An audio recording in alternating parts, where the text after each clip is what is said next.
इनकी आपके लिए एक सीरीज बनने वाली है, बहुत पावरफुल सीरीज बनाने वाला हूं जहां से आपका बोर्ड एग्जाम का 50% छपने वाला है एज इट इज, एटलीस्ट 50%। मेरे छोटे भाई, ये सीरीज बिल्कुल स्टेप बाय स्टेप चलेगी।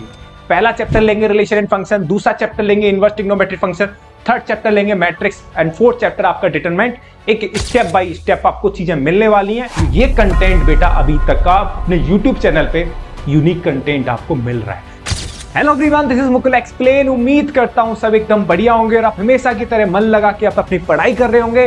और आज की वीडियो में बेटा आपको एक्सप्लेन करूंगा मैं एनसीईआरटी के टॉप 100 मोस्ट इंपोर्टेंट क्वेश्चंस। ठीक है, इनकी आपके लिए एक सीरीज बनने वाली है, बहुत पावरफुल सीरीज बनाने वाला हूं जहां से आपका बोर्ड एग्जाम का 50% छपने वाला है एज इट इज, एटलीस्ट 50%।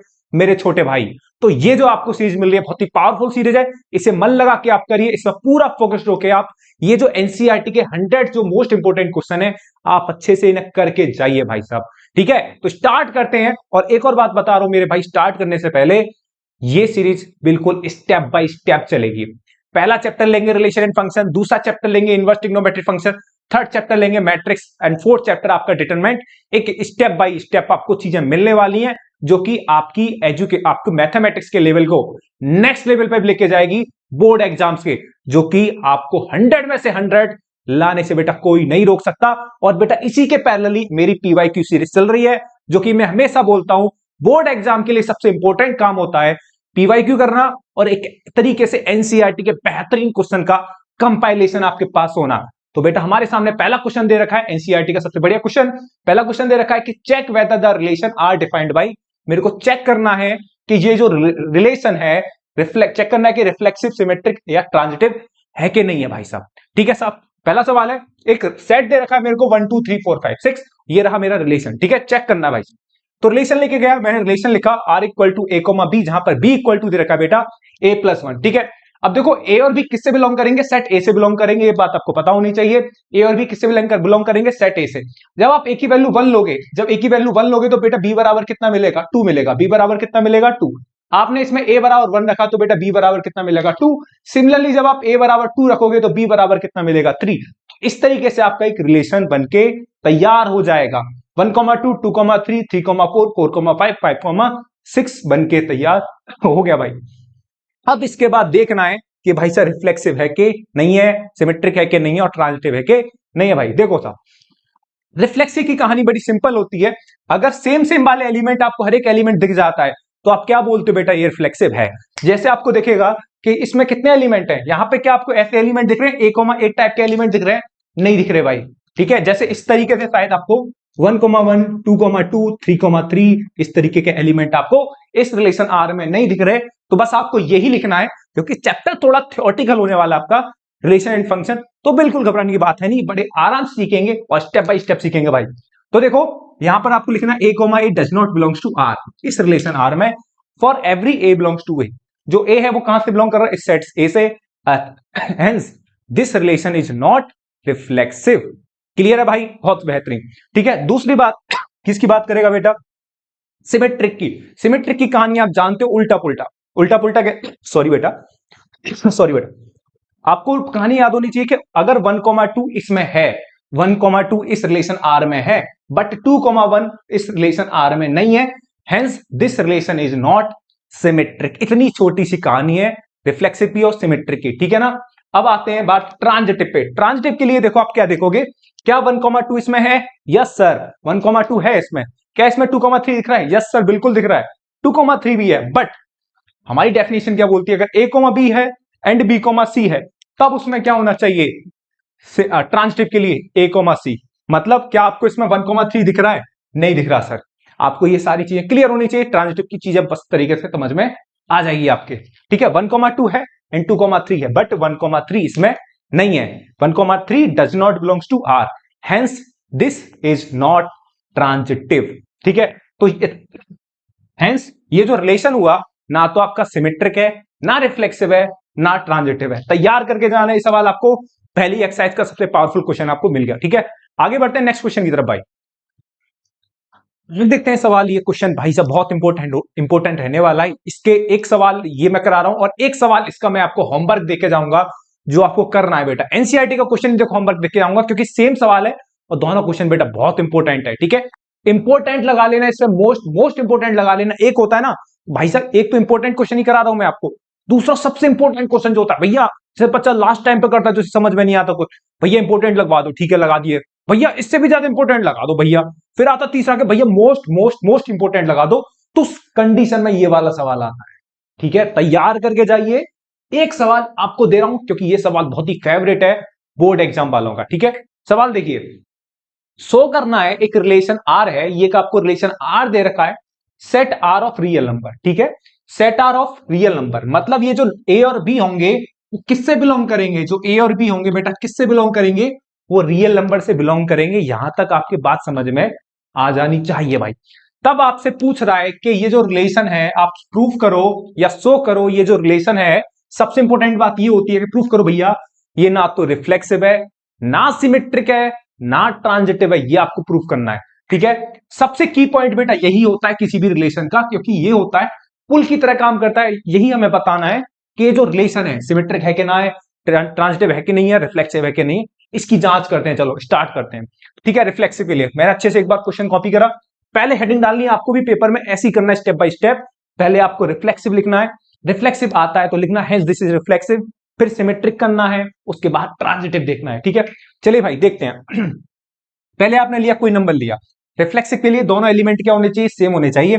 पहले आपने एक एलिमेंट ले लिया -3,3, क्योंकि ए और बी जो होगा बेटा हर एक नंबर किससे बिलोंग करेगा, रियल नंबर से बिलोंग करेगा, ठीक है। अगर किसी भी एक नंबर के लिए गलत आपने प्रूफ कर दिया ना, तो वो नंबर हमें मतलब वो जो रिलेशन होता है वो हमेशा के लिए गलत हो जाता है, ठीक है ना। हाँ चलिए साहब, किसी भी एक एलिमेंट के लिए प्रूफ कर दिया आपने, ठीक है। जैसे क्या होता है कि आपने -3,-3 लिया, ए की वैल्यू -3 है, बी की वैल्यू -3 है, इस रिलेशन को फॉलो करेगा।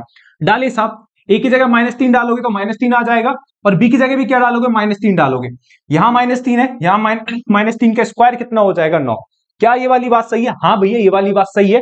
9 जो होता है -3 के बराबर तो नहीं होता, लेकिन उससे बड़ा तो होता है। दोनों में से कोई भी एक बात फॉलो कर जाए, बात सही है। 9 जो है -3 से क्या होता है, बड़ा होता है, क्लियर। हाँ तो ये बात ट्रू है, हाँ भैया ये बात तो ट्रू है। लेकिन आप एक काम करो, ये वाले के लिए तो ट्रू है।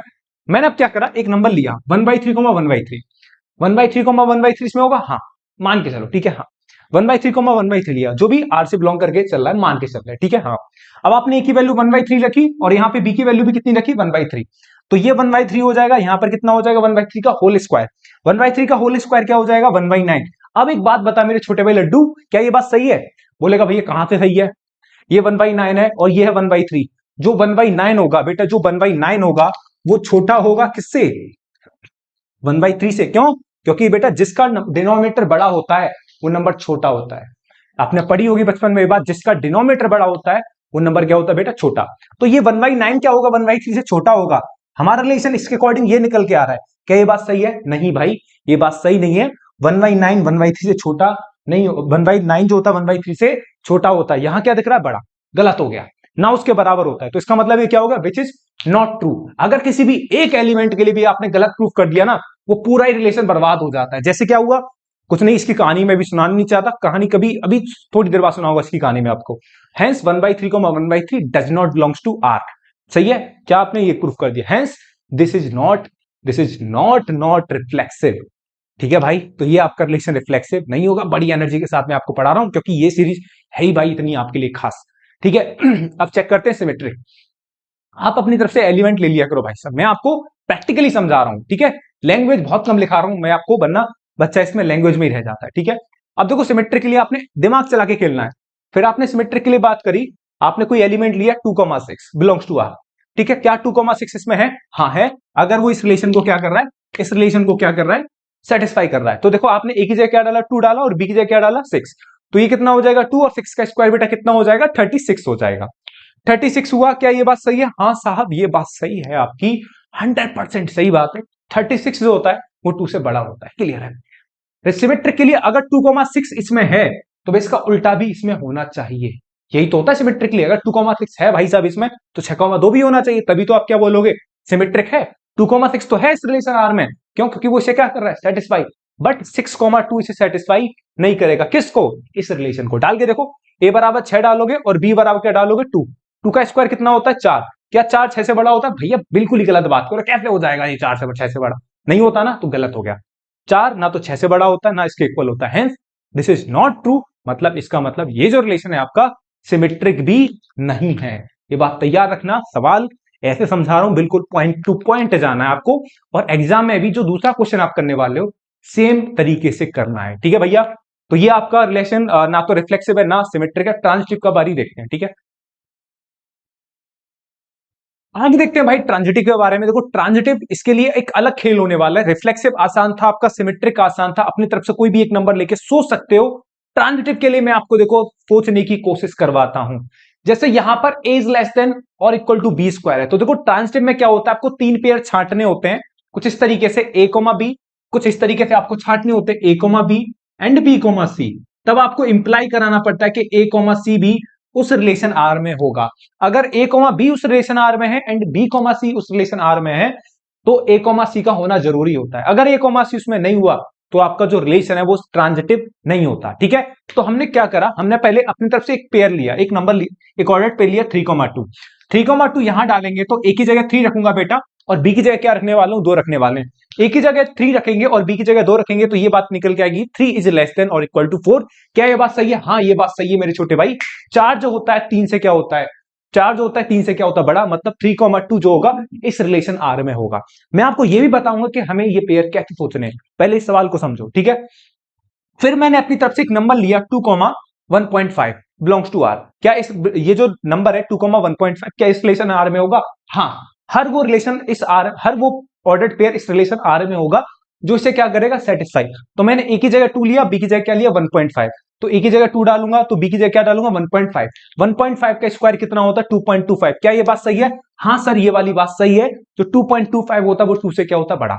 देखो मेरा ए कॉमा बी है एंड बी कॉमा सी है, ए कॉमा बी ये बी है, ये बी कॉमा सी हो गया। अब हमें चेक करेंगे, देखो मैं लिख दिया यहाँ पे 3,2 जो है इस रिलेशन आर में है एंड 2,1.5 भी इसमें है, आर में है, बट 3,1.5 नहीं होगा। क्यों नहीं होगा? देखो अगर इसलिए नहीं होगा क्योंकि जब आप ए की वैल्यू इसमें 3 रखोगे और बी की जगह क्या रखोगे 1.5 इस रिलेशन में, तो ये वाली बात बन के आएगी। क्या ये वाली बात सही है? नहीं सर ये वाली बात तो गलत है। मतलब ये है कि ए कॉमा बी है एंड बी कॉमा सी है, बट ये वाला नंबर इसमें नहीं है। यही हमें क्या चेक करना होता है, ट्रांजिटिव में। भाई सब बने रहना क्योंकि पहला चैप्टर होता है थोड़ा थ्योरेटिकल, ठीक है। तो दिल थामे रखो, ये सवाल है ही इतने इंपॉर्टेंट, ठीक है। अब मैं आपको ये बात समझ में आई होगी आपके, अब मैं आपको समझाने की कोशिश करता हूं कि हम ये नंबर तीनों नंबर कैसे चूज करेंगे। देखो तरीका ये होता है, तरीका बेटा मेरे भाई ये होता है कि आप अपनी मर्जी से कोई भी 2 नंबर ले लो। जैसे कैसे? जैसे मैंने यहां पर ए की वैल्यू 3 ली और बी मैंने 2 लिया। सर आपने कैसे सोच लिया? मैंने कि ले ले बेटा, ए की वैल्यू 2 ली, 3 ली और बी की वैल्यू 2 ली, ठीक है। अब हमें तीसरा नंबर ऐसे सोचना होता है बेटा, तीसरा नंबर जो है सबसे इंपॉर्टेंट बात है, तीसरा नंबर ऐसे सोचना है कि उसका स्क्वायर करने पर तीसरा नंबर ऐसा लिखना है, जो हम तीसरा नंबर लिखने वाले हैं। जैसे यहां मैंने ए की वैल्यू 3 ली, बी की वैल्यू 2 ली। अब तीसरा नंबर जो है ऐसे सोचते हैं कि उसका स्क्वायर जो है, उसका स्क्वायर जो है ये 2 से तो क्या हो, बड़ा। 2 से तो क्या हो, बड़ा, बट 3 वाले से क्या हो, छोटा। इस बात को दोबारा रिपीट कर रहा हूं, हम तीसरा नंबर ऐसे चूज करेंगे एग्जाम में कि उसका स्क्वायर बेटा, उसका स्क्वायर तो 2 से बड़ा हो और 3 से क्या हो, छोटा। जैसे मैंने सी नंबर लिया 1.5 लिया, क्या लिया 1.5। 1.5 का स्क्वायर करेंगे, 1.5 का स्क्वायर करेंगे तो उसका स्क्वायर 2 से क्या आया, बड़ा आया। 2 से क्या आया, बड़ा, लेकिन 3 से क्या आया, छोटा, ठीक है। कैसे सोचना है, तीसरा नंबर सी ऐसे चूज करना है कि उसका स्क्वायर करने पर 2 से बड़ा आए उसका स्क्वायर, क्योंकि यहां स्क्वायर चल रहा है बेटा, ठीक है ना। अगर यह क्यूब होता तो क्यूब के हिसाब से सोचते, ठीक है।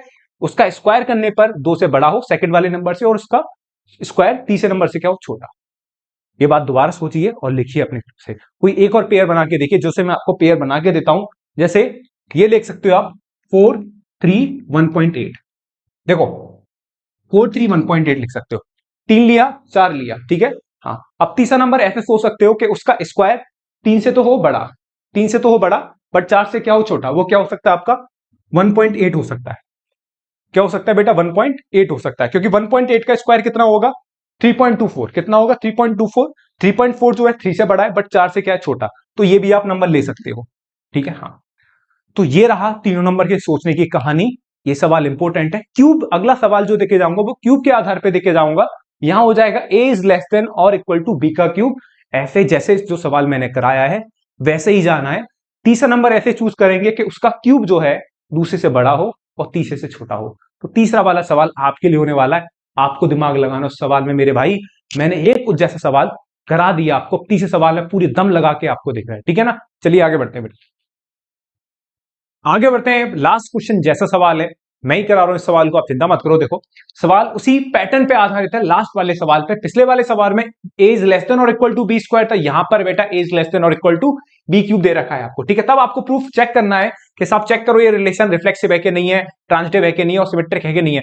सबसे बढ़िया होता है रिफ्लेक्सिव चेक करना। रिफ्लेक्सिव के लिए मैंने इस बार फटाफट से दो एलिमेंट लिए, 1/2 1/2।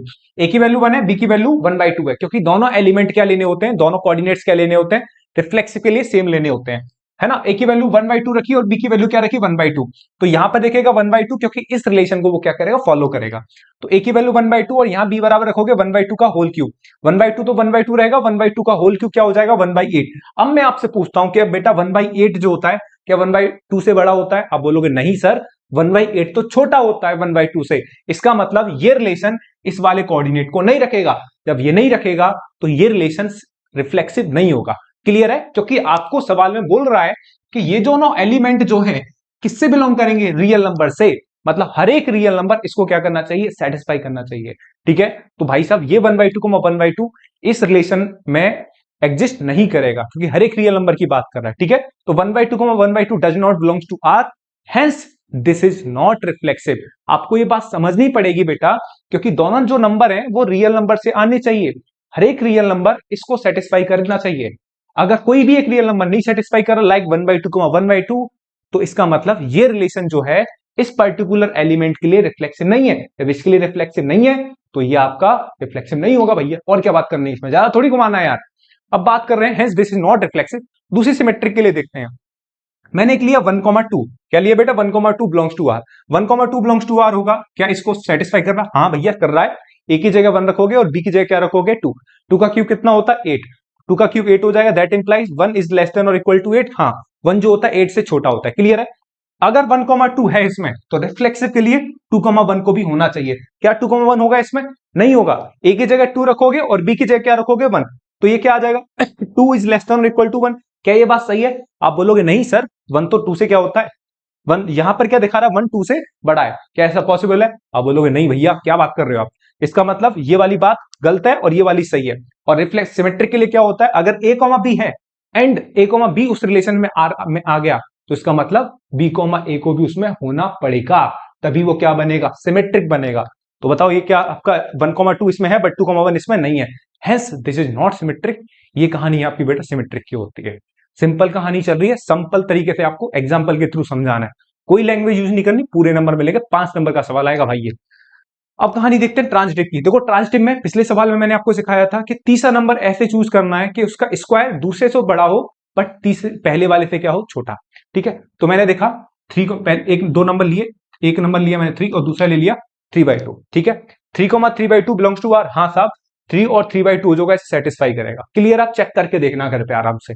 फिर मैंने तीसरा नंबर ऐसे लेना है कि उसका क्यूब करने पर, यहां पे क्यूब है, पिछले वाले में स्क्वायर था तो स्क्वायर बात कर रहा था, यहां क्यूब है तो तीसरा नंबर मेरे को 1.3 ऐसे लेना है कि उसका बेटा क्यूब जो है 3/2 से तो बड़ा हो बट 3/2 से तो बड़ा हो बट 3 से क्या हो, छोटा। जब आप देखोगे ना 1.3 का क्यूब करोगे तो वो 3/2 से क्या आएगा, बड़ा, बट 3 से क्या आएगा बेटा, छोटा। करके देखना। इसका मतलब देखोगे ना जब आप 3,3/2 इसमें होगा, इस रिलेशन आर में होगा, एंड 3/2 को 1.3 होगा, अर्थात इसका मतलब ये देखेगा आपको, इसका मतलब ये देखेगा भैया कि 3,3/2 तो इसमें है, एंड मेरे भाई 3/2 1.3 भी इसमें है,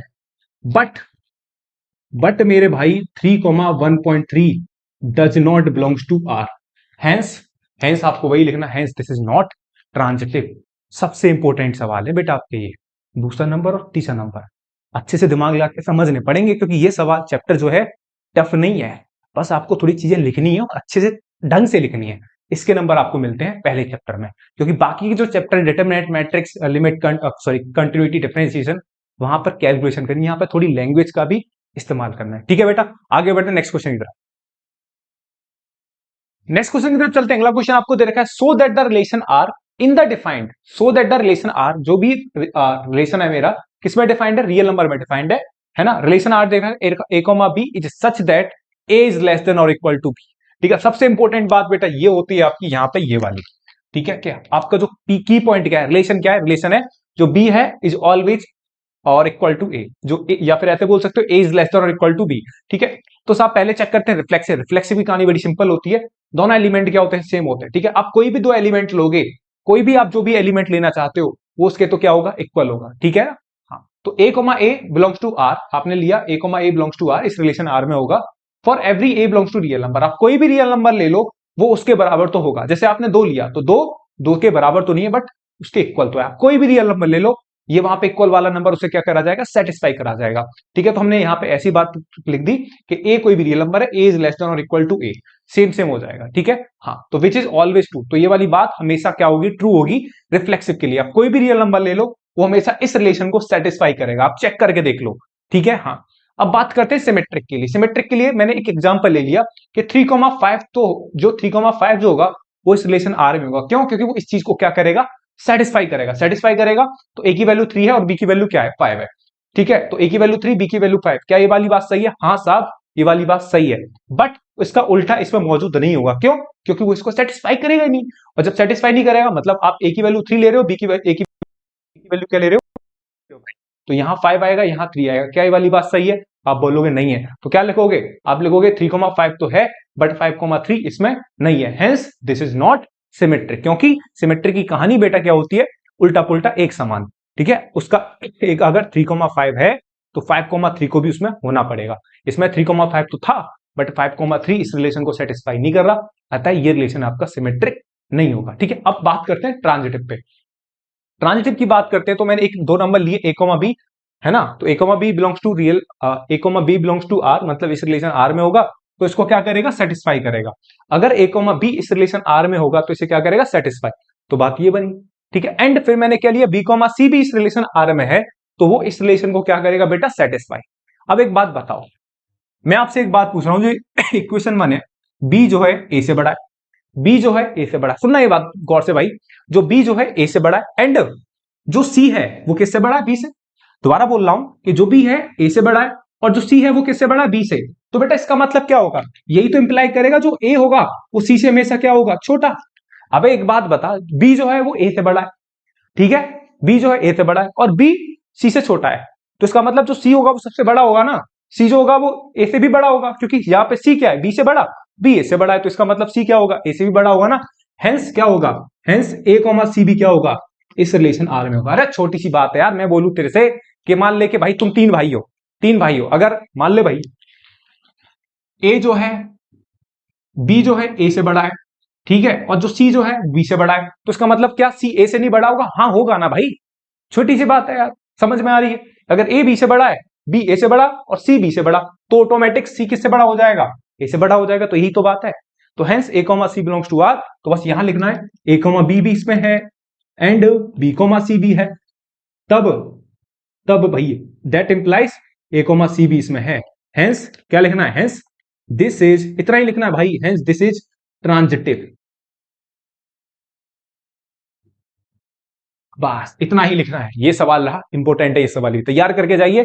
उम्मीद करता हूं ये सवाल आपके समझ में आया होगा। नेक्स्ट क्वेश्चन की तरफ चलते हैं भाई, नेक्स्ट क्वेश्चन की तरफ चलते हैं। अगला क्वेश्चन आपको दे रखा है फंक्शन से, फंक्शन देखा, एक फंक्शन दे रखा है F mapping N to N, एक फंक्शन डिफाइंड है natural number to natural number, और इस तरीके से डिफाइंड कर रखा है कि जब भी आप ऑड नंबर लोगे तब ये वाला फंक्शन उठाओगे, और जब भी आप एन इवन फंक्शन लोगे जब आप एन बाई टू उठाओगे। और मैं हमेशा बच्चे को बोलता हूं कि बेटा जब भी नेचुरल नंबर से नेचुरल नंबर डिफाइंड हो या फिर होल नंबर से होल नंबर डिफाइंड हो तो हम सबसे बढ़िया काम यूज करते हैं मैपिंग मेथड, जो आपको सीखा होगा आपने। मैपिंग मेथड सबसे बेहतरीन मेथड होता है किसके लिए, नेचुरल नंबर से अगर कोई फंक्शन डिफाइंड कर रखा है नेचुरल नंबर में, या फिर होल नंबर से होल नंबर में, या फिर बेटा इंटीजर से इंटीजर में, जैसे इस तरीके से बेटा दिख रहा है, या फिर जेड से जेड, या फिर एफ होल नंबर से होल नंबर, तो सबसे बेहतरीन कंसेप्ट होता है मैपिंग मेथड। कैसे, जरा गौर से देखो, फंक्शन ने डिफाइंड कर रखा है, ठीक है, इस तरीके से n+1/2 लेना है जब n क्या है, ऑड नंबर,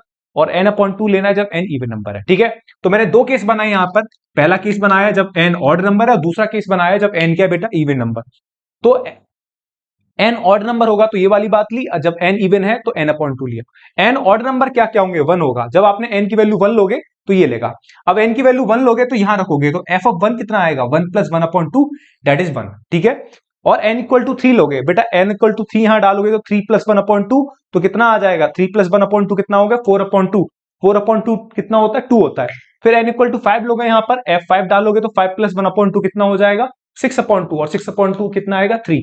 मतलब 1 डालने पर आपको कितनी मिल रही है इमेज, 1 डालने पर आपको 1 मिल रही है, 3 डालने पर आपको 2 मिल रही है, और 5 डालने पर 3 मिल रही है, ठीक है। ऐसे ही यहां डालेंगे, n = 2 डालेंगे, n = 2 डालेंगे, क्योंकि n इवन नंबर लेने पर आपको ये लेना है। अभी समझो यहां तक बात। तो n = 2 डालने पर बेटा 2/2 मिलेगा, 2/2 आपका 1 होता है। फिर आप n = 4 डालोगे यहां पर, तो f ऑफ 4 कितना होता है, 4/2, ठीक है।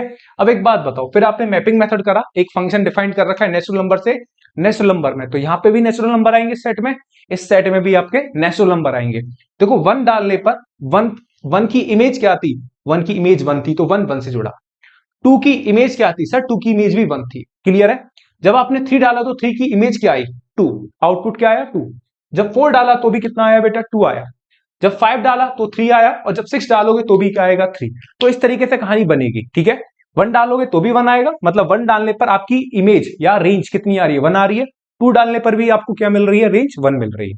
तो आप क्या लिखोगे, 1 and 2 हैव सेम इमेज। 1 और 2 डालने पर इमेज क्या मिल रही है आपको, 1 मिल रही है। 1 and 2 have same image, hence function is not 1 1, clear है। 1 और 2 की सेम इमेज आ रही है, और जब भी बेटा दो एलिमेंट की सेम इमेज आ जाती है तो फंक्शन बेटा 1 1 नहीं होता। फंक्शन 1 1 तभी होता है जब हर एक एलिमेंट की यूनिक इमेज आए। बात क्लियर हुई, सबसे बेहतरीन तरीका है। तो हेंस फंक्शन इज नॉट 1 1, जब फंक्शन 1 1 ही नहीं है तो फंक्शन कभी बाइजेक्टिव नहीं होता, क्योंकि बाइजेक्टिव होने के लिए बेटा फंक्शन का 1 1 और ऑन टू होना जरूरी है। अब बेटा यहां पे ये फंक्शन 1 1 नहीं है तो बाइजेक्टिव का होगा बेटा, ठीक है। फिर भी हमने प्रूफ करते हैं ऑन टू को। देखो ऑन टू कब होता है बेटा, कोई भी फंक्शन ऑन टू तब होता है जब रेंज जो है कोडोमेन की क्या हो, इक्वल। कोई भी फंक्शन ऑन टू कब होता है, जब रेंज किसके इक्वल हो, किसके, कोडोमेन के। जब आप बेटा रेंज निकालोगे तो रेंज क्या आएगी, रेंज तो आपकी यही आएगी ना, 1 2 3 4 5 6। जैसे जैसे आप एलिमेंट डालते जाओगे वैसे वैसे रेंज मिलती चली जाएगी। तो रेंज आपकी क्या आएगी, 1 2 3 4 5 6 एंड सो ऑन। और कोडोमेन भी क्या दे रखा है, कोडोमेन क्वेश्चन में कितना दे रखा है, नेचुरल नंबर। तो रेंज और कोडोमेन इस क्वेश्चन के अकॉर्डिंग क्या आगे, बराबर आगे। तो फंक्शन बेटा क्या हो गया, फंक्शन हो गया आपका ऑन टू। मतलब ये फंक्शन आपका 1 1 नहीं है बट ऑन टू आपका है, सही है। तो इस तरीके से आप एक्सप्लेन कर सकते हो क्वेश्चन को एग्जाम में, ठीक है ना। तो ये आपका सबसे बेहतरीन मेथड है। आगे बढ़ते हैं नेक्स्ट क्वेश्चन की तरफ बेटा। ये क्वेश्चन आपसे पूछा जा सकता है 5 नंबर में बेटा, और जो कि 2023 और 2024 में ऐसा क्वेश्चन देखा गया है। 5 नंबर में रिलेशन फंक्शन का आपको दे रखा है, एक सेट दे रखा है r-3 और b इक्वल टू दे रखा है आपको r एक्सेप्ट 1। बेसिकली a जो है वो डोमेन है और b जो है आपका कोडोमेन है, क्लियर है। b क्या है बेटा, आपका कोडोमेन है। और फंक्शन दे रखा है fx equal to x-2 upon x-3। तब आपको बताना है बेटा ये फंक्शन 1 1 होगा, 1 1 ऑन टू की चेकिंग करनी है भाई, ठीक है। चलिए साहब चेकिंग करते हैं। देखो फंक्शन आपको देखे गया fx equal to x-2 upon x-3 आपको फंक्शन देखे गया, क्लियर है भाई। अब देखो फटाफट से बात कि जब भी हमारे पास डेफिनेशन होती है और मैपिंग मेथड होता है, तो मैंने आपको क्लियर किया था लास्ट सवाल में कि मैपिंग मेथड कब यूज करना है और कब रियल नंबर के लिए हमेशा यूज करोगे डेफिनेशन वाला मेथड, जो कि आपने देखा है कि x1 x2 में 2 नंबर ले रहा हूं, x1 और x2 2 नंबर ले रहा हूं, वो कहां से ले रहा हूं, रियल नंबर से ले रहा हूं। तब भाई अगर x1 और x2 दो रियल नंबर ले रहा हूं, अगर f ऑफ x1 और f ऑफ x2 को मैंने इक्वल करा, f ऑफ x1 और f ऑफ x2 को मैंने इक्वल करा, और इक्वल करने के बाद अगर x1 और x2 बेटा इक्वल आ जाते हैं तो फंक्शन क्या होता है आपका 1 1 होता है, क्लियर है। दोबारा समझो, अगर आपने f ऑफ x1 की वैल्यू निकाली और f ऑफ x2 की वैल्यू निकाली और दोनों को इक्वल रखा, इक्वल रखने के बाद अगर x1 और x2 इक्वल आ जाते हैं तो फंक्शन आपका 1 1 होगा, ठीक है। f ऑफ x1 की वैल्यू निकाली आपने, इसमें x की जगह क्या रखा, x1 रखा, तो है ना, तो ये आपको ये मिला। और सेम आपने x2 रखा तो f ऑफ x2 की वैल्यू ये रखी। दोनों को आपने इक्वेट करा, इक्वेट करने के बाद ये मिलेगा, ठीक है। इक्वेट करने के बाद आपने क्रॉस मल्टीप्लाई इधर उधर करा, तो जब इधर उधर करोगे मल्टीप्लाई करने पर तो बेटा x1 x2 आपस में खत्म हो जाएगा, 6 और 6 आपस में क्या हो जाएगा, कैंसिल आउट। और यहां से ये सॉल्व करोगे, यहां से सॉल्व करने के बाद आपको क्या दिखेगा, x1 और x2 आपस में क्या दिखेगा, इक्वल दिखेगा। इक्वल दिखने के बाद आप जैसे आप यहां पे बोल दोगे हेंस दिस फंक्शन इज 1 1, इतना लिखना है बेटा, x1 x2 आपको शो करना था, ठीक है। अब बात करते हैं ऑन टू की। ऑन टू के लिए भाई जब भी ध्यान रखना, अगर ऑन टू आपको प्रूफ करना है तो x की वैल्यू निकालो इन टर्म्स ऑफ y। जैसे यहां पर y की वैल्यू दे रखी है, जानते हो आप fx जो होता है किसके बराबर होता है, y के इक्वल होता है। तो यहां fx दे रखा y के इक्वल, तो y जो है x के टर्म्स में है, ठीक है। रेंज निकालने के लिए आपको रेंज निकालनी है बेटा, क्योंकि अगर रेंज और कोडोमेन बराबर आ जाते हैं तो फंक्शन होगा ऑन टू। लास्ट सवाल में बताया था, यहां पर हम रेंज निकालेंगे, अगर रेंज इस बी के बराबर आ जाती है जो कि आपको दे रखा है r-1, तो फंक्शन क्या हो जाएगा, ऑन टू हो जाएगा। अब देखो चेक करते हैं, तो F X equal to Y होता है, ये हमेशा बराबर होता है, y equal to F X Y के बराबर है, और एफ एक्स किसके बराबर था, x-2 अपॉन x-3 के, तो y भी किसके बराबर होगा, x-2 अपॉन x-3 के। आपने क्रॉस मल्टीप्लाई करा तो बेटा ये आ जाएगा, फिर आपने y का अंदर मल्टीप्लाई करा तो xy minus 3y equal to x-2 हो जाएगा। अब एक काम कर रहे हैं, इस x को इधर ले जाओ और 3y को उधर ले जाओ। जब ऐसा करोगे तो आपको कहानी ये दिखेगी, xy minus x equal to 3y minus 2। यहां से x बेटा कॉमन लोगे तो x कॉमन लेने पर y minus 1 equal to 3y minus 2, और यहां से y माइनस 1 से नीचे डिवाइड लगाओगे तो 3y minus 2 upon y minus 1 आपको दिखेगा। तो यहां से x की वैल्यू देखी 3y minus 2 upon y minus 1। अब यहां से छोटी सी बात आपको डिफाइन करनी है, केवल एक ही रियल y की केवल एक ही वैल्यू ऐसी है जहां पर x नॉट डिफाइंड होगा, है ना। बेसिकली रेंज की डेफिनेशन क्या होती है, बस आपको सीधे ये लिखना है, सीधे आप ये लिखना भाई पेपर में, सिर्फ ये डायरेक्ट लिखना है, ज्यादा नहीं सोचना इस सवाल में। मैं आपको बता, जितना ज्यादा सोचोगे उतनी ही आपके लिए दिक्कत खड़ी कर देगा ये सवाल। बस आपको ये लिखना है कि y की वजह, अगर आप y को छोड़ के कुछ भी लोगे तो रेंज आपकी मिलेगी, ठीक है। तो सीधे लिख देना y जो बिलोंग करेगा r-1, हेंस y मतलब रेंज, रेंज भी क्या आ गई आपकी r एक्सेप्ट 1 होगी, और यही क्या है आपकी कोडोमेन, यही किसके बराबर आ गया, कोडोमेन के इक्वल आ गया। भाई साहब रेंज आपकी यही आएगी, यहां से सोचना बस सीधे। y की वैल्यू 1 को छोड़ के आप सब कुछ ले लो, बस आप यहां लिख लो y does not equal to 1, y does not equal to 1, ठीक है। आप कोई भी रियल वैल्यू लो 1 को छोड़ के। ये 2-3 क्वेश्चंस ऐसे होते हैं जो रिलेशन फंक्शन में, जो कहीं ना कहीं बच्चों को दिक्कत करते हैं, लेकिन थोड़ा समझोगे, 2-3 क्वेश्चंस की ऐसी प्रैक्टिस भी करोगे ना, चीजें आपकी बन जाएंगी, ठीक है। हाँ, तो y belongs to r-1, range आपकी यही आ गई। और क्योंकि रेंज जो है, जो रेंज आई है वो कहीं ना कहीं बेटा किसके इक्वल है, कोडोमेन, कोडोमेन मतलब b, तो range equal to codomain, hence function is onto. Clear है, फंक्शन ऑन टू हो गया, अर्थात ये फंक्शन क्या निकल गया, 1 ऑन टू। और मैंने आपको इस लेक्चर में सारे इंपॉर्टेंट क्वेश्चन करा दिए एनसीईआरटी के फर्स्ट चैप्टर के, भाई साहब ऐसे ही आपको हर एक पार्ट में पार्ट 2 पार्ट 3 ऐसे स्टेप बाय स्टेप चलते रहेंगे, जिससे कि आपके टॉप 100 क्वेश्चन की जो अपन लेके चल रहे हैं, उद्देश्य जो लेके चल रहे हैं, एम जो लेके चल रहे हैं भाई, कि हमें क्लियर करना है, इस बार तगड़ा फोड़ना बोर्ड एग्जाम, ठीक है। तो मैं पूरा दम लगा दूंगा और आप भी पूरा दम लगाइए भाई साहब, मिलके दोनों बढ़ते हैं आगे और आपको एग्जाम तगड़े तरीके से आपके नंबर दिलवाते हैं, ठीक है ना। तो अपना जो टारगेट है आउट ऑफ आउट 100 में से 100 में से 100, वो हमें कैसे भी करके हासिल करना है भाई, ठीक है। और इसके पहले ही हमारी पीवाईक्यू सीरीज चल रही है भाई, वो चल रही है, उसकी भी आप प्रैक्टिस करो, और जो टॉप 100 मोस्ट इंपोर्टेंट क्वेश्चन जो है एनसीईआरटी के, इनकी भी आप प्रैक्टिस करिए, ठीक है। और अगर आपको छोटा सा काम और करना भाई, अगर अभी तक आपने चैनल सब्सक्राइब नहीं करा मेरे छोटे भाई, तो प्लीज चैनल को सब्सक्राइब करो, ज्यादा से ज्यादा स्टूडेंट तक क्या करना है आपको शेयर करना, क्योंकि ये कंटेंट बेटा अभी तक का अपने यूट्यूब चैनल पे यूनिक कंटेंट आपको मिल रहा है, सारे पीवाईक्यू मिल रहे हैं, एनसीईआरटी के टॉप 100 क्वेश्चंस मिल रहे हैं, इससे बढ़िया कंटेंट आपको नहीं मिलने वाला बेटा। तो प्लीज बने रहिए और ज्यादा से ज्यादा बच्चों तक आपको शेयर करना है। थैंक यू भाई।